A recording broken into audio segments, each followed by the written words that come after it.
Well, there's no question about it. In the polls, Kamala Harris now has momentum. She has momentum that's being media generated. It is being generated by the celebrity class. No serious questions have been asked of Kamala Harris. We're going to bring you the latest on that. Plus, an unbelievable, shocking Mossad operation in Tehran that just took out one of the leaders of Hamas right after taking out a leader of Hezbollah in Beirut. Pretty amazing stuff. First, as a Daily Wire Plus member, you get uncensored, unfiltered, ad-free shows, the latest breaking news and more. Join the fight right now, dailywire.com/subscribe. You're not going to want to miss a minute of this election cycle. Okay, so here is where the race currently stands. So it's shifting pretty much every day. We should recognize that this is Kamala Harris's moment. And this happens in politics a lot. Somebody has sort of a hot moment. And in that hot moment, they are the next thing. They are God's gift to politics. In fact, this has happened to Kamala Harris before. If you remember all the way back to 2019, when she was running for president of the United States in the Democratic primaries, she did a debate. And in that debate, she suggested that Joe Biden was a racist. And she suggested that if it had not been for the rejection of Joe Biden's positions, then she would have been forced to go to a segregated school or something like that. And then she ended up reneging on all those positions, as it turns out she very frequently does. But in that hot moment, Kamala Harris zoomed to the top of the Democratic polls. She was the front runner.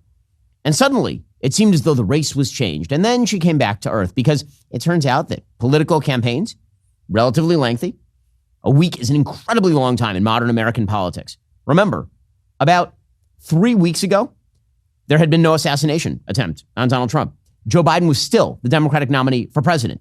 Donald Trump had not selected a vice presidential candidate. Kamala Harris had not emerged from anywhere.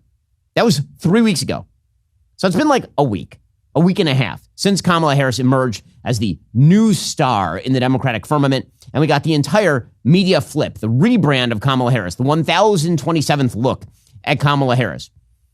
And I understand that it's all head spinning. It's very difficult to watch. I mean, it is a full-scale gaslighting. We went in the last 3 months from Joe Biden is totally well. How dare you mention he is senile? How dare you? From the media to, oh my God, Joe Biden is totally senile. That guy's a selfish old man. He needs to get out of the race. To Joe Biden is like amazing, like George Washington, willing to give up power for the sake of the country.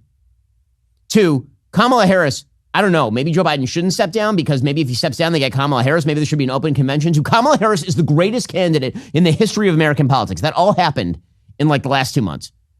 So remember, we're like a week deep into Kamala Harris's candidacy.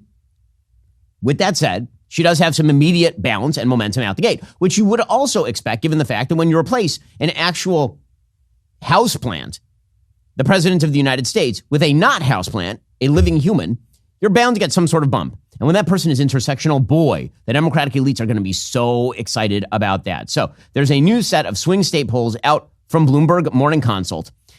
I'm going to take this poll with a grain of salt. I'll explain why in a moment. According to this poll, in the swing states, Harris is now slightly ahead of Donald Trump, 48-47. They are tied in Georgia. She is ahead in Nevada by 2. She's ahead in Arizona by 2. She's ahead in Michigan by 11. Donald Trump is only winning North Carolina by 2. She's winning Wisconsin by 2. And Donald Trump is winning Pennsylvania by 4. Now, if those results actually held, and let's say that Donald Trump won Georgia, then Donald Trump, presumably if he lost Arizona, would still lose the election if those results were to hold. Now, here is the big grain of salt. How do you have a swing state poll in which Donald Trump is winning Pennsylvania by 4, but losing Michigan by 11? Like a 15-point gap between Michigan and Pennsylvania? I find this one a little hard to believe. And Morning Consult polls are either genius or they're total crap. Those are the only two plausible explanations here.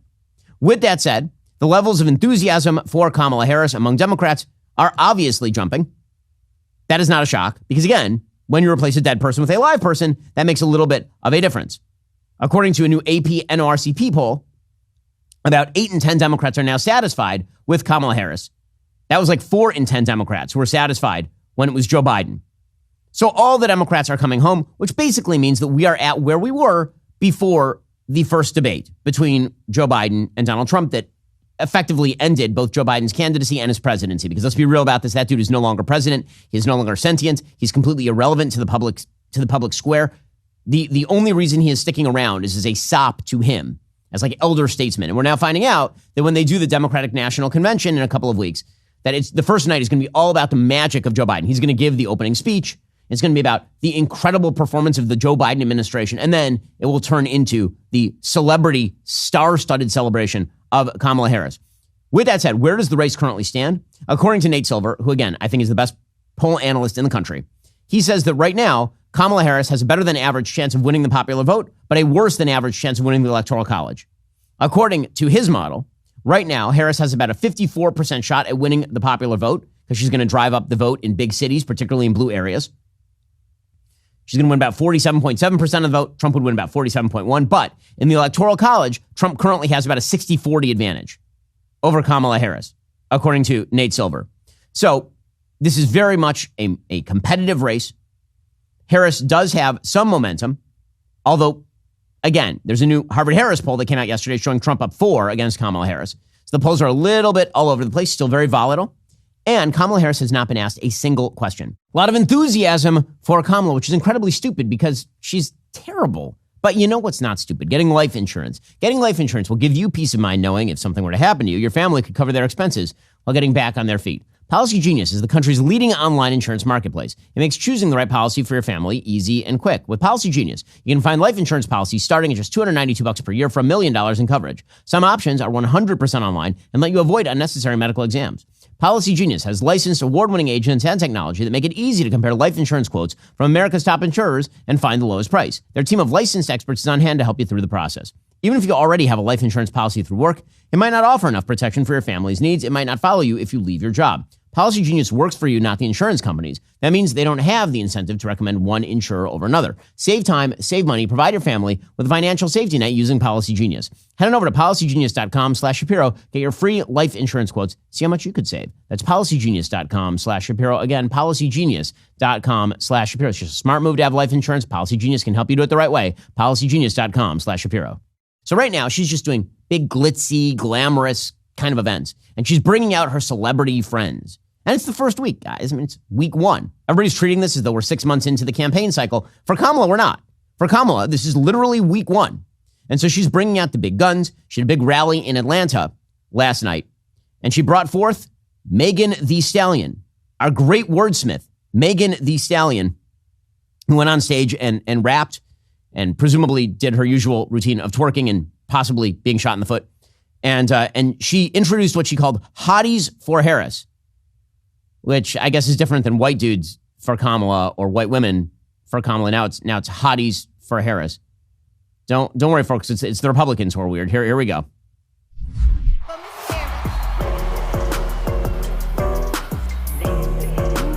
I'm so happy to be here, Atlanta. We're about to make history with the first female president, the first black female president. Let's get this done, hotties. Hotties for Harris. Hotties for Harris. Okay, and there she is in the bare midriff and all the rest. Are we allowed to mention that Kamala Harris is only the candidate because she's a black woman? I mean, that's effectively what Megan Thee Stallion just said. That's the reason to vote for Kamala Harris, because it's sure as hell ain't her record. Kamala Harris then did the awkward anti-routine with Megan Thee Stallion on her social media. It's always a little awkward, a little weird. Here it was. What's up, hotties? It's your girl, Megan Thee Stallion, aka the Hot Girl Coach, reporting live with the future president of the United States. Everybody, What do you have to say to the American people? we are not going back.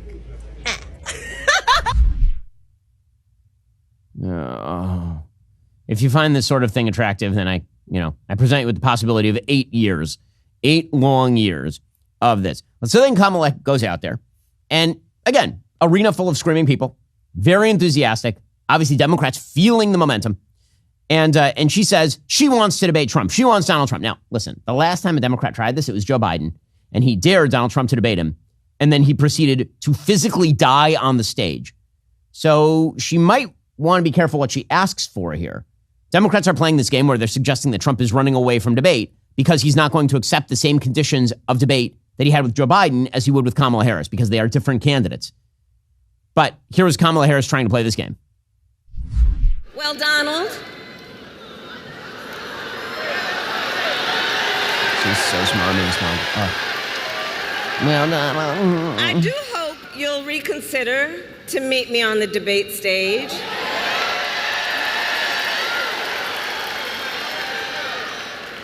Because as the saying goes, If you've got something to say, say it to my face.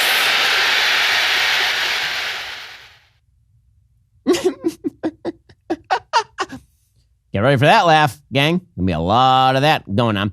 One of the things that I've noticed about the Kamala Harris rallies, they're very scripted. I mean, very, very scripted. Not just in terms of her speech, but in terms of the crowd reaction. I don't know whether the crowd is being prompted or whether she's just using so many old bumper stickers that they know how to respond. But it's basically a call and response sermon that Kamala Harris is now doing on the campaign trail. She also decided to try out the Hillary Clinton urban accent. Barack Obama used to do this too. And when he was speaking to white audiences, he would have G's at the end of his words. Hillary Clinton would do this as well. It was really awkward with Hillary because, of course, she's white. Kamala Harris in Atlanta decided that it was time to start dropping a different, let's put it, a different style of speaking than she uses when she's speaking with white audiences. And you all helped us win in 2020, and we're going to do it again in 2024. We're going to do it again in 2024. Okay, I find this, if people find this genuine and authentic, I'm just wondering why. That lady grew up the daughter of 2 Berkeley professors, and then she moved to Canada for high school. All right, sure. She's authentically saying this sort of stuff. And she's down here in these streets, as she said in another video. But listen, all of her mannerisms are secondary to a simple question. And this is my question for the media. The media, we understand. We get your priority list. Your priority list is self-preservation, 1, and 2, preservation of the Democratic agenda.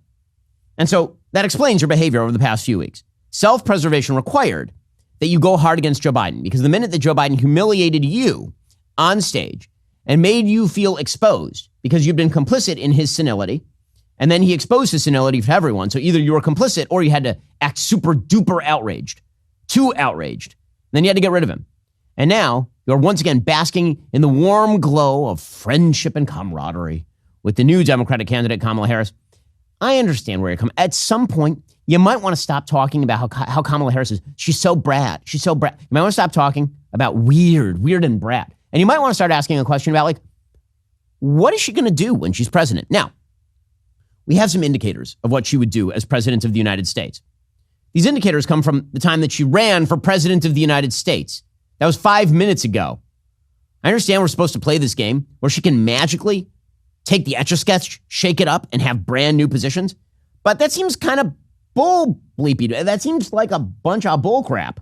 So here are just some questions. Why has she reversed every single major position that she has held over the course of the last 5 years in the last week? And why aren't you asking her any questions about that? Folks, Kamala Harris has switched every position she ever had. But here's one thing you don't want to switch positions on. Your mattress. You want to actually just lie down and go to sleep and then just stay in the same position the whole night and wake up refreshed. That's why I appreciate my Helix mattress. Helix harnesses years of mattress expertise to offer a truly elevated sleep experience. That Helix Elite collection includes 6 different mattress models, each tailored for specific sleep positions and firmness preferences. If you're nervous about buying a mattress online, you really don't have to be. Helix has a sleep quiz that matches your body type and sleep preferences to the perfect mattress, because why would you buy a mattress made for someone else? I took that Helix quiz. I was matched with a firm but breathable mattress. I love it. My wife loves it. We are big Helix fans at the Shapiro house. Helix has a 10-year warranty. You can try it out for 100 nights risk-free. They'll even pick it up for you if you don't love it, but you're going to love it. Helix's financing options and flexible payment plans make it so a great night's sleep is never far away. For a limited time, Helix is offering up to 30% off all mattress orders and 2 free pillows for our listeners. Just head on over to helixsleep.com/Ben. That's helixsleep.com/Ben. It's their best offer yet. It's not going to last long. With Helix, better sleep starts right now. Again, that's helixsleep.com/Ben. helixsleep.com/Ben to get started to get the best deal of the year. At some point, you should have to explain the flip. Like, what was her change of mind? What was the change of heart that made her flip on every position? So for just a moment, I want to go through what her actual positions were 5 years ago. Okay, we're not talking about 20 years ago. By the way that this works in the media is that J.D. Vance said something on Tucker Carlson in 2021, and he will be super glued to that position for the rest of his life. Donald Trump will be super glued to Project 2025, a thing he never even read and has nothing to do with. But Kamala Harris is not even responsible for her own positions 5 years ago. That is the way that the media are treating this thing. So, flashback 2019. Here's Kamala Harris saying that there need to be slavery reparations. Is she going to be asked about this at any point? I feel like the media should ask her, like maybe it's their job. And let's be real. If I were able to ask her, I would. The chances that she's going to grant me an interview are zero. But she might give an interview to, a journalismer, a professional journalismer. Here is Kamala Harris, circa 29. Again, we're not talking about 2005. This is 2019. It's not that long ago. Here she was. Should black people get reparations? I think there has to be some form of reparations, and we can discuss what that is. Yeah, some form of reparation. Well, maybe we should discuss what that is. What does she think the reparations are for black people? How would she carry those out? Will any questions be asked about this? Or are they too busy pointing out that she's hanging out with Bigfoot over there? Meanwhile, 2019, she wanted less funding for the cops. It is wrong-headed thinking to think that the only way you're going to get communities to be safe is to put more police officers on the street. Chicago gang members now outnumber the city's police officers by 10 to 1. We have a shrinking workforce. I have a definitive amount of resources, 200 and some officers less this year than what I had last year. About 115 officers either resign or retire since July of last year. And here in Austin, police vacancies are nearing 200. And 911 response calls are taking nearly 3 minutes longer. We're looking at the most catastrophic staffing levels we've ever seen before. We're looking at budget cuts to defund us like we've never seen before. Crime surging in Democrat-led cities that slashed police funding last year. And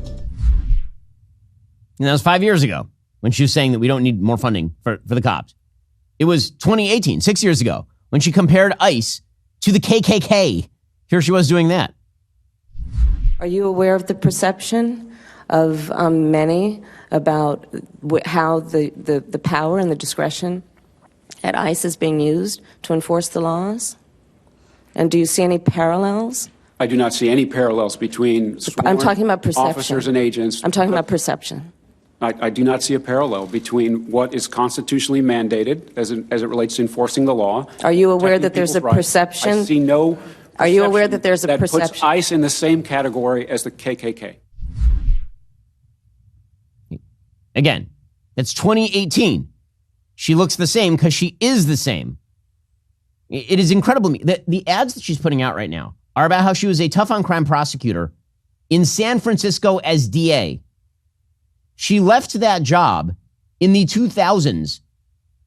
And she was a senator 5 minutes ago. And she was a presidential candidate 5 minutes ago.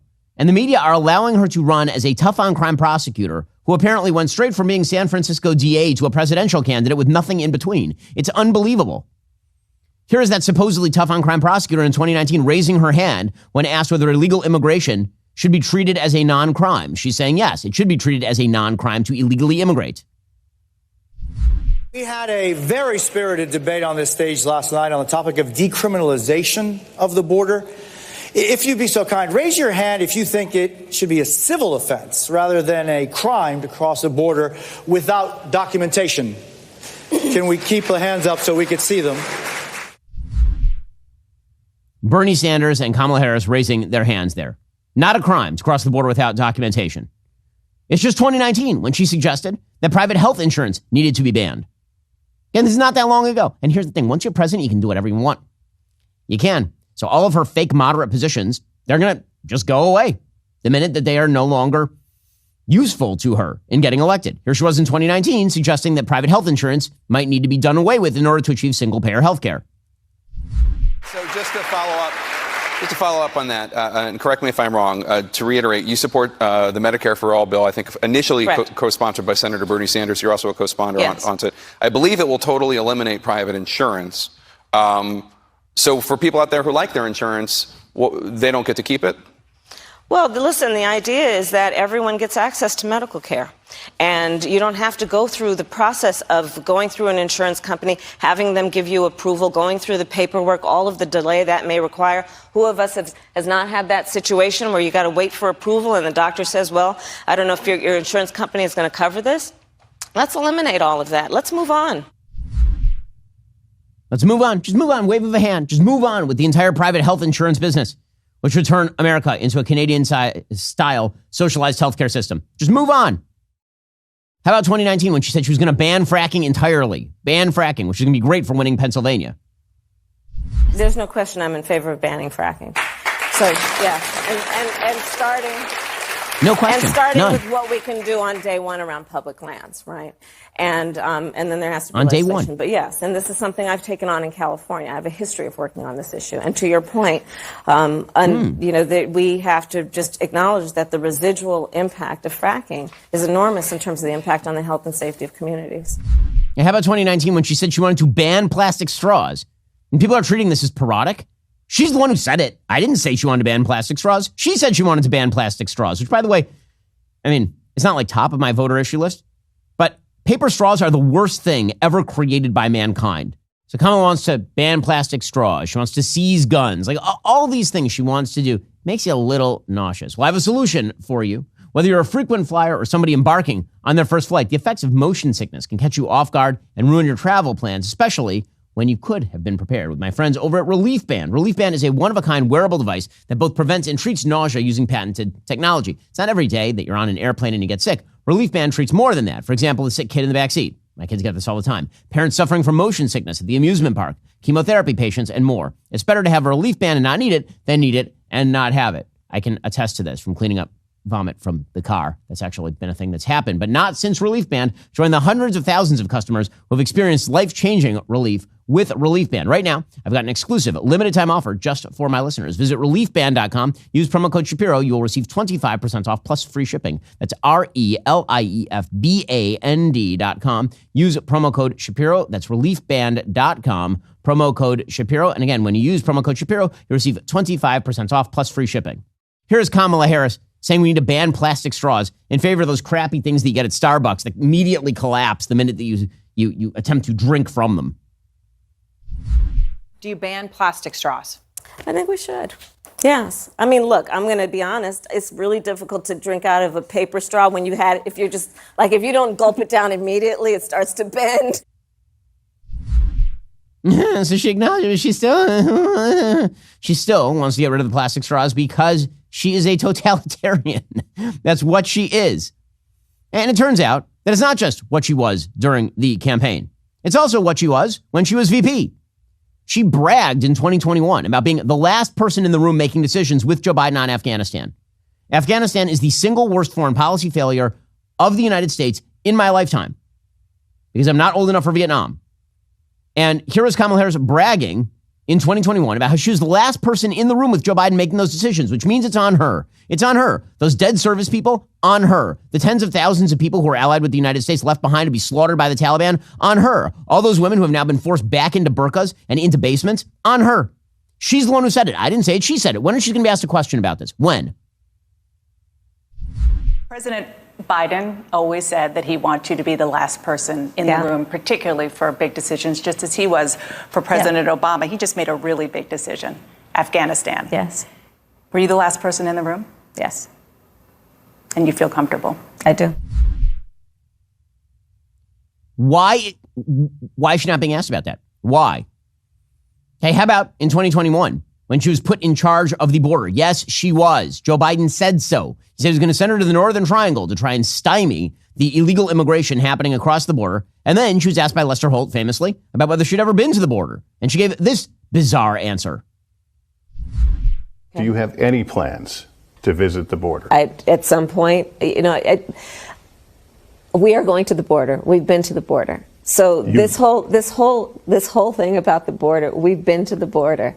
We've been to the border. You haven't been to the border. And I haven't been to Europe. Unbelievable. Unbelievable. You'll also remember that back in 2021, Joe Biden, he put her in charge of a few things, and she failed so badly at them, he decided to never put her in charge of anything ever again. In 2021, Joe Biden, in his address to a joint session of Congress, suggested that he was going to put Kamala Harris in charge of achieving high-speed internet for the American people. Here is what he said. Quote, in the process, it will create thousands and thousands of good-paying jobs. It creates jobs connecting every American with high-speed internet, including 35% of the rural America that still doesn't have it. And I'm asking the vice president to lead this effort, if she would, because I know it will get done. So, question, she was put in charge of the high-speed internet dissemination, was she not? By the president. Did it get done? No, absolutely not. It did not. It turns out that in 2024, according to Breitbart, the Biden-Harris administration has made zero progress getting Americans connected to high-speed internet. FCC Commission Chairman Brendan Carr noted in June that Biden and Harris did not connect one American to high-speed internet. One. They had access to $42.5 billion in funding from the infrastructure bill, and zero Americans got connected to the internet. So she did an amazing, stellar job there. Obviously, we should put her in charge of the country. She's so good at connecting Americans to the internet that it took her $43 billion to connect zero people to the internet. Or he could have just gotten Starlink for everyone. That's the other thing he could have done. How about in 2023, when she was out there bragging about her electric school buses, how awesome the electric school buses are? Here she was in 2023. You know what also excites me? Among the many things, I'm excited about electric school buses. I love electric school buses. I just love them for so many reasons. Maybe because I went to school on a school bus. Hey, raise your hand if you went to school on a school bus, right? Now, again, that was right after Joe Biden put her in charge of the government's billion-dollar investment in electric school buses. So how many electric school buses were actually created? Well, according to the Washington Free Beacon, Kamala Harris and EPA Administrator Michael Regan, through the Clean School Bus Program, used $1 billion in federal rebates for 389 school districts across all 50 states to help deliver about 2,400 school buses. But here's the problem. According to an analysis of federal data by the Washington Free Beacon, only 27 of those districts actually proved to the EPA that the buses were delivered. They deployed 60 buses. 60. $1 billion for 60 buses. $1 billion for 60. Okay, that comes, I feel like that's, probably a good price. It's only about $16.7 million per school bus. I feel like I could probably find a cheaper school bus somewhere than $16.7 million, but I don't know. I'm not the federal government. She's amazing at her job, in other words. So where are the media? Where are they? And the answer is they are too busy massaging her. They're too busy talking about how she's brat and she's suddenly cool and she's anti-cool and she does TikTok dances and all this same crap. And they did this with Obama in 2005 and they did it with Obama in 2012. And now they're trying to make fetch happen with Kamala Harris. And the media are going to continue to try to do this. They will at some point start asking her these questions in a mild way. They wouldn't want to offend, of course. They want to be kind to the candidate they want to see win. Which brings us to the Trump campaign. What's the Trump campaign doing? Why aren't they defining Kamala Harris? They need to be on the ball right now. I'm a donor to the Trump campaign. I want the Trump campaign to win. Rather badly, as it turns out, because I think that the world will be set even more on fire than it already is by Kamala Harris, who is far to the left of Joe Biden and is awful on policy. So that means it's up to the Trump campaign to start moving. They need to define her right now. So spending like $12 million on some swing state ads right now. The Trump campaign has hundreds of millions of dollars in the bank. The most important time to drop that. This is something Trump innately knows, by the way. President Trump knows this. He defines his opponents better than anyone in American politics. He defines them early. He does it often. He does it aggressively. The campaign needs to do it, however, on the basis of positions and issues. And Trump himself needs to do that, not just in the campaigns. He's been doing that in the campaign speeches, but in terms of advertising, in terms of blanketing the airwaves. If you go to YouTube right now, Kamala Harris is probably dropping $50 million on various ad campaigns to define her to the American people as a moderate prosecutor. The Trump campaign needs to redefine her as what she actually is, which is a radical who lies about everything. She is a liar. Every single position she has held, she has lied about. She is currently lying right now. She lied about Joe Biden's health for months on end, years on end. She's a liar. She is KamaLIAR. Well, most Americans don't even know who the VP is. And it turns out she's a wildly irresponsible person. Well, gentlemen, in these challenging times, our nation needs strong, responsible men more than ever. That's why Responsible Man created the Emerson multivitamin. Not for the wimps or the woke bros, but for men of honor who actually take duty seriously. With 33 key ingredients, this American-made powerhouse supports your immune system, sharpens your mind, keeps your heart and muscles strong. It's the daily discipline that separates the men from the boys. Right now, you can get your first order of Emerson multivitamins for just $27.99. That's over 30% off. Visit responsibleman.com. Fuel your commitment to God, family, country. That's responsibleman.com. Be the man America needs. Why the Trump... If the media won't do it, which you can't assume they will, you can't assume they'll do their jobs, then it is the job of the Trump campaign to do this. And they need to get aggressive, and they need to do it right now because you have one opportunity to define your opponent, and it's right at the outset. This is the outset. They got like another 2 weeks to define Kamala Harris, and then whatever the perception is of her, it is likely going to be baked into the cake, the new perception of her. Because let's face it, most Americans don't follow politics closely enough to have watched the Democratic primaries in 2019. And they certainly don't watch politics closely enough to have followed what Kamala Harris has done or not done over the course of her vice presidency. Most Americans don't even know who the vice president is. And Kamala Harris is aggressively trying to redefine herself as a middle-of-the-road candidate. So she's already planning to start her swing state tour next week in Philadelphia, which, of course, suggests that she's going to pick the Pennsylvania governor, Josh Shapiro. That's a smart pick by her. Josh Shapiro is a talented politician. He does kind of a low-rent Barack Obama impersonation on the campaign trail. He's not as good as Obama is at it because, again, he's imitating Obama in the same way so many candidates on the right side of the aisle have picked up Donald Trump's mannerisms with the hands and the phraseology. Josh Shapiro sort of does that with Barack Obama. He tries to channel him. Here's Josh Shapiro doing that the other day. And so I got a message to Donald Trump. Stop talking, America. This is the greatest country on the face of the earth. Let's start acting like it.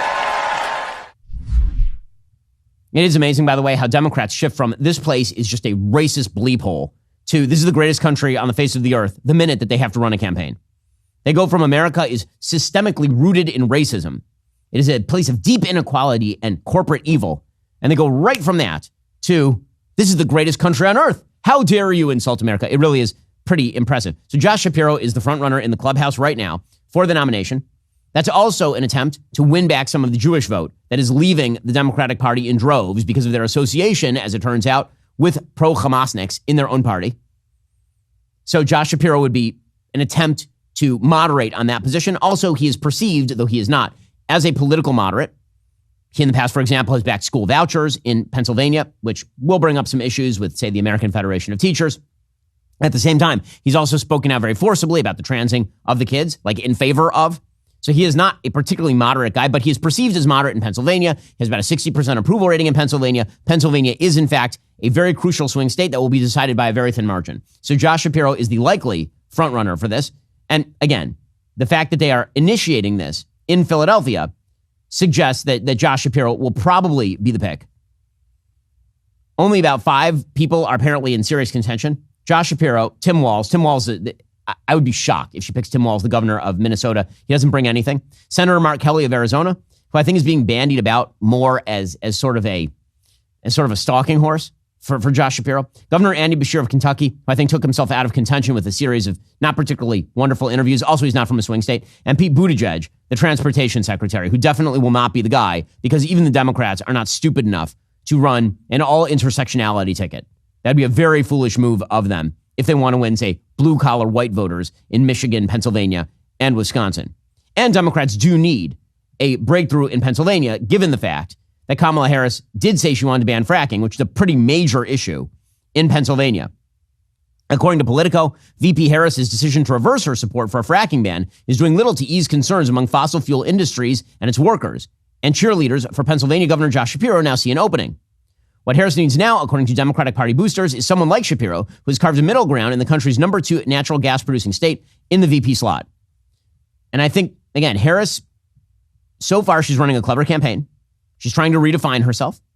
She's making the moves that you would need to make in order to win if you're a radical like Kamala Harris, who's wildly unlikable. She's pretending that all of her old positions no longer apply. She's picking a VP candidate, you would assume, from a swing state who is popular, which, again, is typically the way that you would do this thing if you were in a hotly fought contest, which means that it is now up to the Trump campaign to respond. We'll get to that in just one moment. First, as Kamala Harris prepares to select her running mate, the radical left is looking to seize even more power.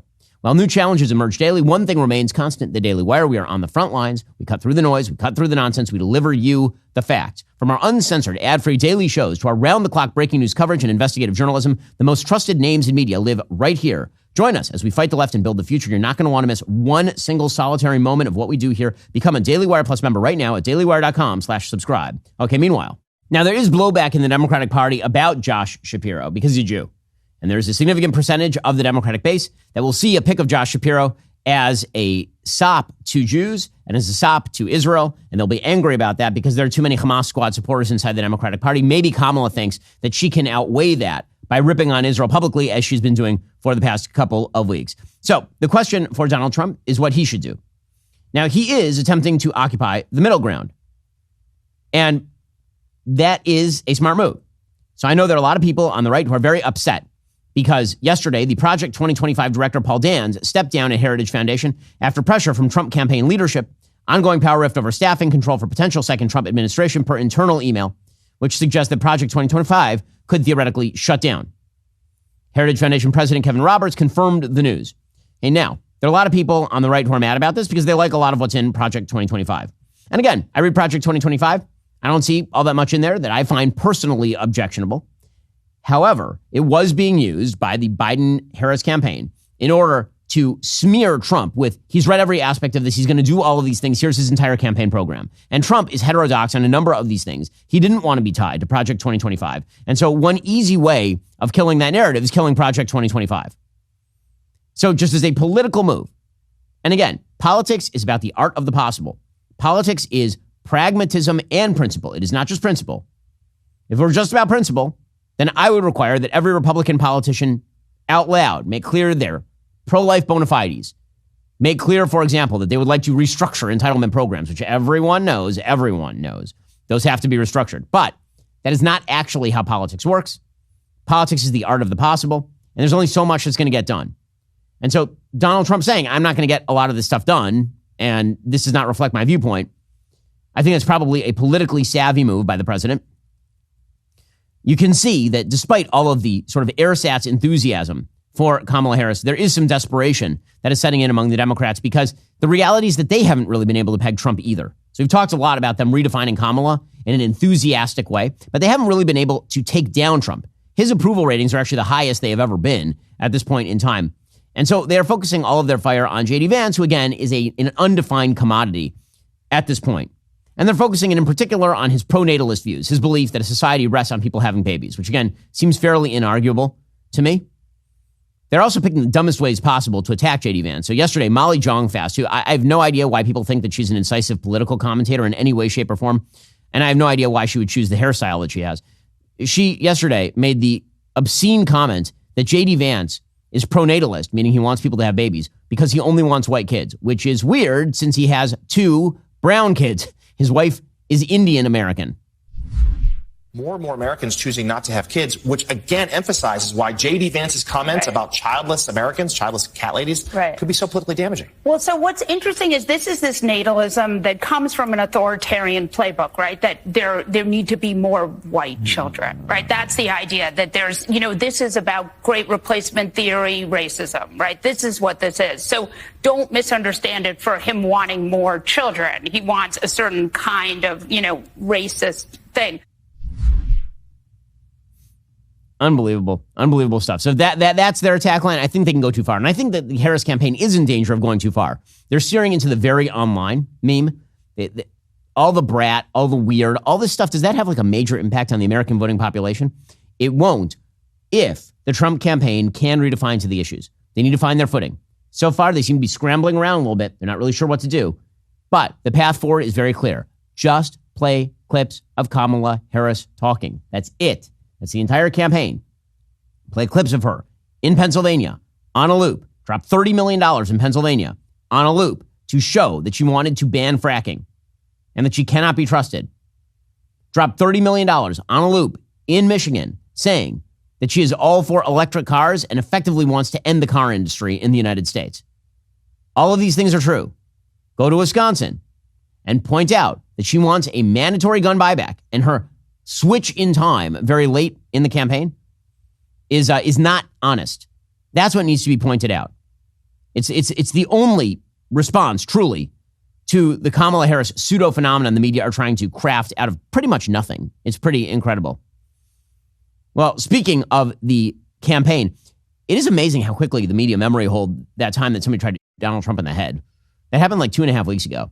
And already it's disappearing. So it turns out that the algorithms at Google had actually been shifted and changed. So that if you tried to search for information about the assassination attempt on Trump, that appeared to have been being hidden.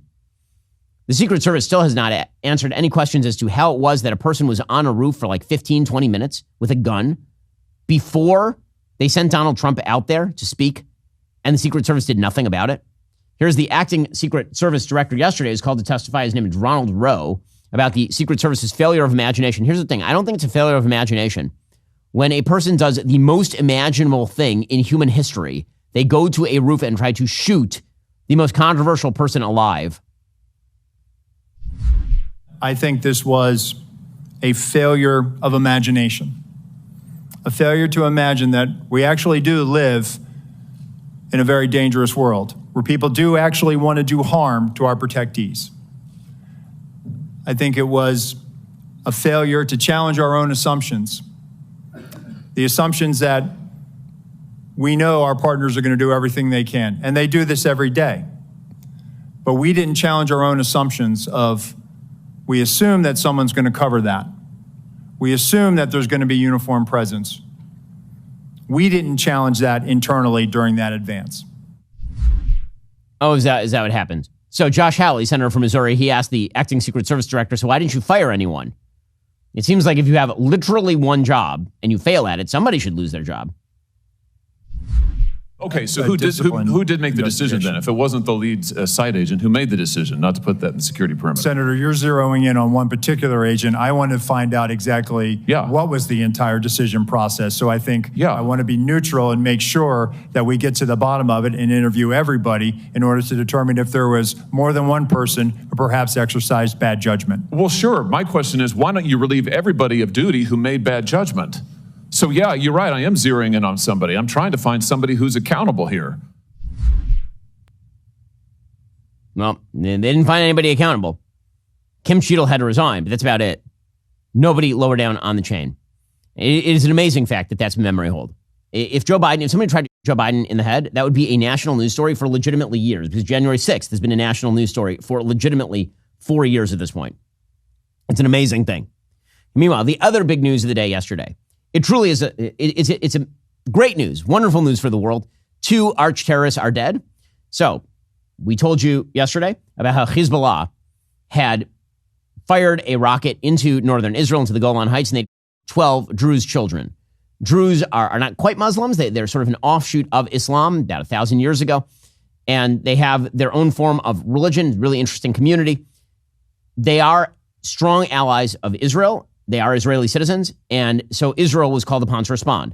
The Biden administration, because Joe Biden is a weakling and a pathetic human being, and Kamala Harris is also a weakling and a pathetic human being, they basically threatened Israel that Israel should not respond too strongly, because when you have 12 of your own citizens killed by a rocket attack from a terrorist group, what we've learned from the Biden-Harris administration is that the pressure is on you to find a way to diplomacy your way out of this thing. So this put serious restraints on what Israel could do. If Israel went whole hog against Hezbollah, as any legitimate country would, if the Mexican drug cartels fired a rocket across the border into San Diego and 12 kids on a soccer field, I promise you, U.S. Marines would be in Mexico City the next morning.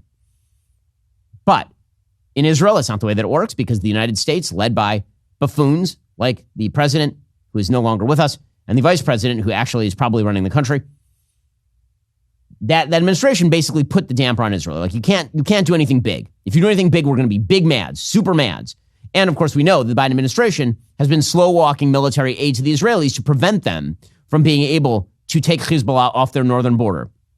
It should be reminded at this point, if you know nothing about the history of the region, Hezbollah is in Lebanon. Israel has no territorial aspirations in Lebanon. There is no occupation of southern Lebanon. In fact, Israel withdrew from southern Lebanon in 2005. When they withdrew from southern Lebanon, the UN was supposed to put a peacekeeping force there. They immediately left the peacekeeping force, and Hezbollah promptly took up that entire area and built about 125,000 rockets, 25,000 of them with targeting capacity, which means that the north of Israel since October 7th has been a ghost town, completely empty. Again, that'd be the equivalent of the United States made a deal with Mexico to demilitarize the Mexican border or something. Assume that the cartels were negotiating presence. And then the cartels filled it back up, and the United States had to evacuate the entire border area along the Mexican border. That's effectively what's happened in Israel. And the United States said to Israel, don't do anything. Don't do anything. Really, please don't escalate. Because whenever Israel does something to protect itself, according to the Biden-Harris administration, that amounts to escalation. So what did Israel do? They decided on a couple of targeting. Now, normally, targeting are fairly weak. Normally, targeting, so you kill one guy, big deal. They replace the one guy. That's not what happened over the course of the last 24 hours. So over the course of the last 24 hours, Israel killed one of Hezbollah's top military leaders in an airstrike in Beirut. There's a strike on a guy named Fuad Shukr. He was the highest ranking leader of the group to be killed in years. He was supposedly the number 2 to the actual leader of Hezbollah, a guy named Hassan Nasrallah. Hassan Nasrallah is a genocidal maniac who also wishes to destroy the United States. You'll realize that Hezbollah, of course, was responsible for the Marine barracks bombing of 1983 that killed 241 American Marines. That was Hezbollah, which also turned Lebanon from a nice Christian-run country into an Islamist hellhole. That is what has happened. In any case, Israel killed this guy with an aerial attack, a targeted aerial attack in the middle of Beirut, which is the capital city of Lebanon. It is a very targeted strike. It was an incredible feat of military intelligence by the Israelis. Shukr himself is not actually the number 2. He's the actual acting director of Hezbollah. Nasrallah is more the face of it. Shukr is the person who's sort of the military guy in charge. Israel, that was yesterday, early morning East Coast time. And then the same exact day, it turns out that they killed Ismail Haniyeh. Now, Ismail Haniyeh, you might know a little bit better than Shukr. You have to become an insider to know Hezbollah's hierarchy, but Haniyeh has been on TV a lot. And Haniyeh is the political head of Hamas. He's been residing in a 5-star hotel in Qatar after embezzling something like $4 billion from Palestinians in foreign aid. Just to remember who he is, here was his reaction. They actually filmed him upon learning the news of October 7th and its success in the eyes of Hamas, which of course meant the death of 1,200 Israelis and the kidnapping of 250 others. Here was Haniyeh's immediate reaction at the time.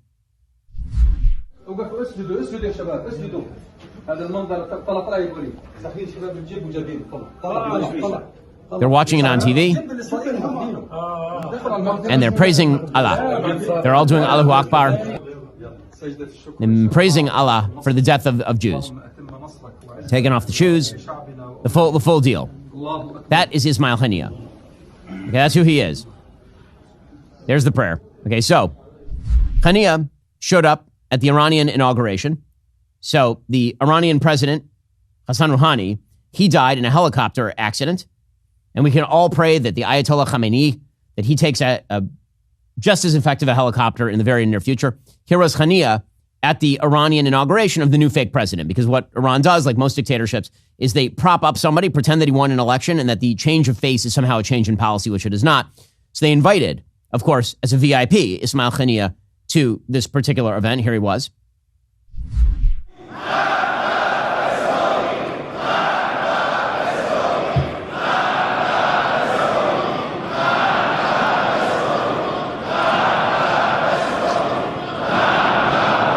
Very, very nice stuff. Just delightful people. Delightful people.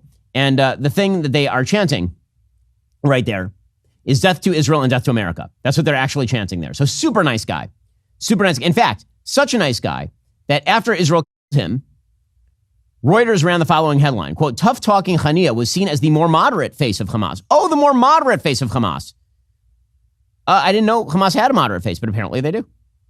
Meanwhile, the BBC described him thusly. Despite his tough rhetoric, he was generally seen by analysts as a moderate and pragmatic. Oh, was he? You know, the guy who was doing all that. Moderate and pragmatic. So, Israel killed him yesterday in Tehran. Totally unclear exactly how he was. So, Lebanese sources are suggesting that Israel fired some sort of surface-to-surface missile. So, good riddance to bad rubbish. Ismail Haniyeh.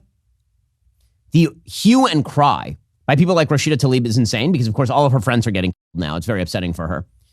A woman named Zahra Bilou, who is the head of the San Francisco chapter of the Council on American Islamic Relations. Remember, that is a group that the Biden administration considers a moderate Muslim group that simply wants better relations in the United States, not a radical Islamist front group. She tweeted, quote, never say that those martyred in the cause of Allah are dead. In fact, they are alive, but you do not perceive it. Tonight, we mourn Ismail himself, but know his martyrdom is not in vain. From the river to the sea, Palestine will be free. Remember, CARE was a select partner in the Biden administration's strategy to combat anti-Semitism. So what was Israel doing here? So what Israel was doing here is very clear. They are reestablishing deterrence.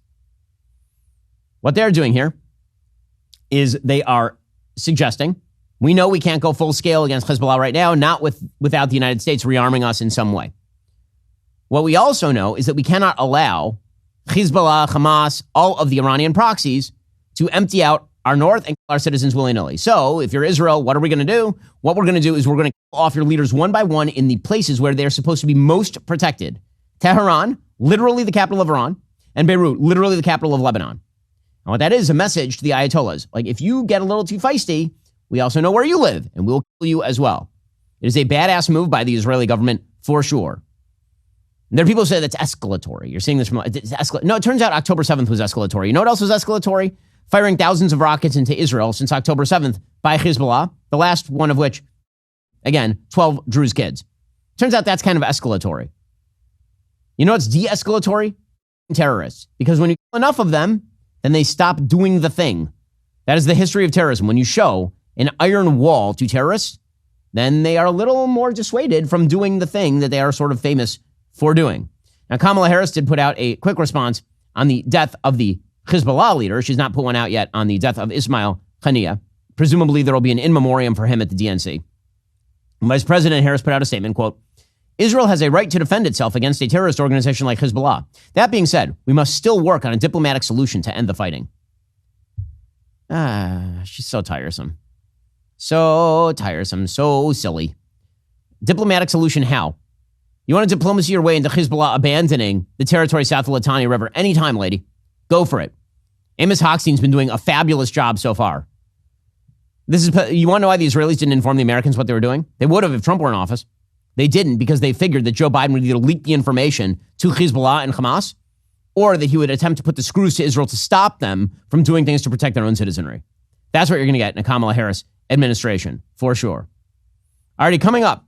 Yesterday, we had the chance to sit down with Yael Eckstein, president and CEO of the International Fellowship of Christians and Jews, one of the world's largest religious charitable organizations. We've been discussing the situation in northern Israel. IFCJ is doing incredible work in northern Israel, which we were just discussing a moment ago. If you're not a member, become a member. Use code Shapiro at checkout for 2 months free on all annual plans. Click that link in the description and join us.